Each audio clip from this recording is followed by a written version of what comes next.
niining mga problema ang atong giatubang karon sa kalibutan, krisis, gubat, kamatay, mga sakit, unsay atong gikinahanglan? Unsay atong gikinahanglan? Nagkinahanglan tag mga santos, mga tao nga dunay santos nga kinabuhi. Sige, lingi ay mong tupad ing na samnang imong kinabuhi, santoson o demonyohon. Sige, pangutan na. Kanang wa mulingi mga demonyohon na. Mao man aroy problema sa atong kalibutan kay di ta ka maong mulingi, din ata ka maong mutan-aw sa kahimtang sa atong silingan. Ang atong gitan-aw ang ato na lang kaugalingon. Ang mga santos nga igsuon kanunay nang nagtan-aw sa panginahanglan sa ilang isig katao. Nganuman gisunod nila ang kinabuhi ni Jesus. Gisunod nila ang kinabuhi sa mahal nga Birhen Maria ug ni San Jose. Ang gitan-aw ang kinahanglan sa ilang isig katao. Karon ang mga tao ang gitan-aw ang kaugalingon. Ang Russia ang gitan-aw ang ilang kaugalingong kadaugan. Bahala nag mga bungkag na dihang naas Ukraine. Ang Ukraine sad ang gitan-aw ang ilang kadaugan. Bahala nagpilay mga matay aning among gipangtirahan. Ang Israel ang ilang gitan-aw ang among kadaugan. Bahala nagpilay mga matay diha og kinsa nang nangamatay. Mausad ang Hamas sa Palestina ang gitan-aw ang among kadaugan. Bahala nagpilay mga matay diha og kinsa na silang mga matay. Wa na mi pakialam basta mudaog lang mi. Mao man ay atong kinaiya karon. Bahala na mo diha, malunupan na mo diha sa tubig basta siguro lang kung way tubig ning akong balay. Kuralon ko ginig sulid aron kanang agianas tubig nga moagis among tugkaran di na makasud. Bahalag mo balik na diha sa silingan ug tagahawak ng ilang tubig diha silang balay basta kami dire secured lang gyud mi, mamaypay ra gyud mi sa kahayahay. Ay kunyog tutoke. Bahala na mo magantos mo dihagwa mo ika-project. Di jud ko mo palit anang inyong slot. Bahala na kag magisi na nang baba ni mo dihang paria kag baligya na imong slot. Di ko mo tabang anak kay tigumon ko gining akong kwarta. Tigumon ko gini kay para nis akong future. Maon ni sila ang mga yawanon. Sige, lingi ako sabi imong tupad. Ing na nahigugma ka nako. Sige na. Nahigugma ka nako. Nganong di man gid mo manglingi? Di mo gustong masantos? Mga igsoon, ang mga santos tuburan sa kalipay, tuburan sa kalinaw, tuburan sa kabalaan. Kanig yung tulo mao ni ang bunga sa mga santos o kinabuhi na ay kung ang ginikanan santos o kinabuhi na ay kalipay, kalinaw o kabalaan ang iyang pamilya. Kung ang mga anak santoson o kinabuhi na ay kalinaw, kalipay o kabalaan ang iyang mga ginikanan. Kung ang pari santoson o kinabuhi na ay kalinaw, kalipay o kabalaan ang iyang parokya. Kung ang mga parokyano santoson o kinabuhi makahatag sa sila kalipay, kalinaw o kabalaan ngadtos pari. Nya kumusta man ning ato rong kahimtang dinhi na abay kalinaw, kalipay o kabalaan? Na way tingog nya unsa may atong patakaran aron mahiapil ta aning gihisgutan diri sa unang pagbasa nga dili maihap mga pinatikan sa kabalaan nga nagpanon og nagsulob og mga puting sapot tua nas langit, dili maihap, dili gani mailhan og diin gikan sa tanang suok sa kalibutan. Basig taga San Vicente liluan ang uban ato, taga Curva taga Lataban, taga sa panang uban nato ni Santa Cruz, Tabla, San Roque nga mga barangay. Basig taga Sasing compound ang uban, no, taga Ibabaw, taga Antugop, taga Libho, ay panang uban, Kawasan 1, 2, 3 ana basin. Unsa may ilang kinaiya, nagsunod sila sa 8 Beatitudes nga gihisgutan dinhi sa atong ebanghelyo. Kay mao kini ang kinabuhi nga gisunod ni Kristo o gisunod ni Maria ug sa tanang mga santos. Muning gitudlo ni Hesus sa iyang mga apostoles. Unsa maning 8 Beatitudes? Matthew 5, 1 to 12. Unsa man ni sila? Gauna gyud ang pag-antos. Nya dili mangitag kalipay, kay ang kalipay di ay bunga sa pag-antos. Sama aning una, bulahan sila nga kabos, miila nga kabos sa espiritu, kay ila ang gingharian sa langit. Automatic, basta magpakakabusta, pasabot, mubiya ta sa tanan, mudetach ta sa tanan, musoda yun ang gingharian sa langit. Automatic na. So ayaw na pangitag gingharian sa langit, pagpakakabos lang. Mo'y pasabot ani. Ikaduha, bulahan ang nagsubo. Ang nagsubo, kay lipayon sila sa Dios. So kana din kalipay nga gikas Ginoo para na sa mga nidawat sa kasub-anan. Di ba nindot kayo? Ikatulo, bulahan ang mapaubsanon. Dako kay nang antos ang pagpaubos kana bang namudawat lang yun ka ba? Pero unsa may bugti sa mapaubsanon, kay makadawat sila sa gisaad sa Dios. Daghan kay gisaad ang Ginoo, kaayuhan, kalampusan ug uban pa ang makahimo ra gid ana, ang makasinati, ang mapaubsanon. Ang ikaupat, bulahan ang nagtinguha sa pagtuman sa kabubuton sa Dios. Kana bang kabubuton sa Dios nga moingon, pasaylo alag kapituan ang imong banang nangabit, kung tamparoson imong pikas aping, ipatamparos lang ang pikas, kung kamo magpahulam ayaw na mo paningil og bayad. Kana mga inana ba kabubuton man as Ginoo? Nya bulahan kuno na antusonon gyapon na. Nganong bulahan man? Kay tagbawon sila sa Dios. Gitawag ni nato og perfect satisfaction. Ikalima, bulahan ang maluluyon.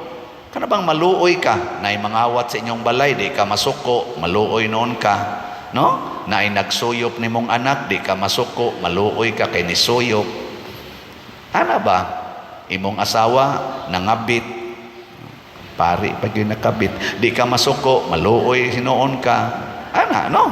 Imong anak nga grade 10 nabuntis kay gitukhang sa uyab, di ka masuko, maluoy noon ka. Okay na ninyo? Dili? Buangon mo. Antusunon gid na. Pero unsa may gisulti, kay kaluy-an sila sa Dios. Di ba? Ikaunom, bulahan ang naningkamot nga managdait ang katawhan, sama ning gubat ron sa Israel o sa Palestina. Dili ta magrally against sa pikas, di sa ta magrally against sa pikas, kung dili magampo ta, magrally ta, naway gi panigan, kung dili magampo tang mahunong kining gubat. Higugmao nato ang matag side, Russians, Ukrainians, Palestinians, Israelites, atong higugmaon, wa tay panigan, managdait ang katawhan, imong ugangan ug ang imong bana against nimo, nilaban pod ang imong ginikanan, against na sad nila, nag-away na sila, ikaw nga asawa, unsay imong buhaton? Higugmaa silang both sides. Mo na'y panagdait, sayon ba na? Dili. Pero unsa may makuha sa maningkamot nga managdait ang katawhan, kay isipon silang mga anak sa Dios. Mo gina sila'y tinuod nga anak sa Ginoo. Ika-7, bulahan ang gilutos. Anang i-persecute ka ba? Tungod sa ilang pagsunod sa kabubuton sa Dios. Sama anang musulti jud kag tinuod, lutuson ka, i-persecute ka, ayaw lang kagool, palutos lang. Kay ila ang gingharian sa langit. O, di ba? Doon na pa'y usa din hingwa na ko masulti da. Itong usa. Dira usa, ika-8. Bulahan ang putli o kasing-kasing. Kanabang wagyoy negative. Nagibutang siyang kasing-kasing purity. Nga naman, kay makaila sila sa Dios. Makakita sila sa Dios. Nabitay ni ingon ako nga uyab nga babae, ang iyang uyab magsigi sila premarital. Awa ko naman yung na-share niya karon, niundang siya kay sige siyang paminaw ni atong wali. Gusto siya na siya purity kay hugaw kay siya sa iyang paminaw pagkabati niya nga sala din ng premarital sex. Ang iyang uyab murag ni oyon, pero og mobisita ngadto na sa ilang balay, di na siya mukuyog nga sila rang duha. Og mobisita ngadto sa ilang balay, siyempre mo palugar man na, magsigi sa kunog pang siaw kunog kay kamot, paspas kay kamot ba ana. Inomdom lang ko istorya sa akong papa nga ang among iyaan nga gwapa-gwapa kuno, iyang ilang iyaan nga gwapa-gwapa kuno to, perting ambugiraha, may rest in peace tingali, patay naman to.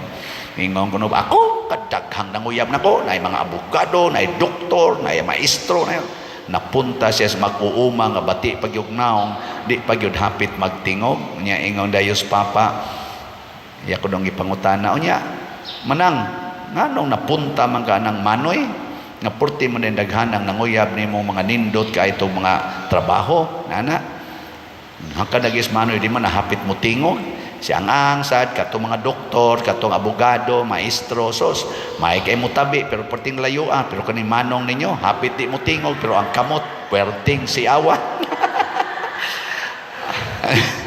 Naigo day siya sa gitawag og actions speak louder than words. So mao na problemahan anirong babae siya, di man sad mapugong pa din bisag unsaon nakugwakli pertigyong si awas kamot. Kay gimingaw kuno siya nako ana nya, di man ko ganahan pa dir nako ay lag kasuko, ay lag kalagot. Padayon lag wakli. Basta naalan jud kas inyo di man ginakahuygo. Kay bisag to amo dito suok-suok og jutay mo sekretor nagikap-hikap pero dili naman ginakahuygo, pero mukuyog kaniya akan nang hikapa sangko ginas kumbati. Pabilin lang dihas inyo kay maabot ra niyang panahon nga mahunong ra na siya. Purity bang nya kung di gid siya mo pabadlong kay gusto gid siya ana igna magminyo ta pakasal ta nya inig humagkasal ala hikap to the max from head to foot 24/7 tan-aw nato di ba namang luspad gara-gara ramang gunagod gara-gara lagi nang iya pero inig kaminyo pangutan-an na diyang mga minyo sus. Ay mga naong ay nagkapoy na naglingan hinuktok na lang wa na nahimoy murag mga irong daog ba mao na pasabot purity. Sayon ba ni? Sayon? Porting sayona. Nga naman, kay mga anak bantas Ginoo, matod pas unang pagbasa, musupply ang Ginoo sa tanang grasya nga atong gikinahanglan. Naalay na ingon ako, pader, sukad pagkasal namo, sige ra gyud mig-away sa akong bana. Kay portigyong bisyosuha, pader, di ra ba gyud mo simba? Hangtod na lang kuno nilarga siya sa gawas, sige lang yapon sila kaaway, bisag sa telepono siging away. Pero sugod ko no, nagsige siya palit og slat din Kabati siya nako sa kung wali, sige na siya palit og slat, sige siya paminaw, matod pa niya, pader, di man jud ko tig-donate sa una, hadlok sa ko anang donate, kaya di man sa kay ko gyud aktibo simbahan, pero karon pader, mura na kog naadik og sig palit nimo, pagkadakuag ka usapan pader, wan agid mi mag-away sa akong bana. Nya, musimba na sad siya pader, hastagod iyang mga barkada, iyan ang gidaangat to simbahan. Di na to pakpakan na to kanindot nga naman musupply lagi ang Ginoo, murag lisod tanawon siya nang kapalit pa kag slat unya wa pagi kasiguruan, pero inig supply sa Ginoo kaingon jud ka wala ka nang hahanapin pa.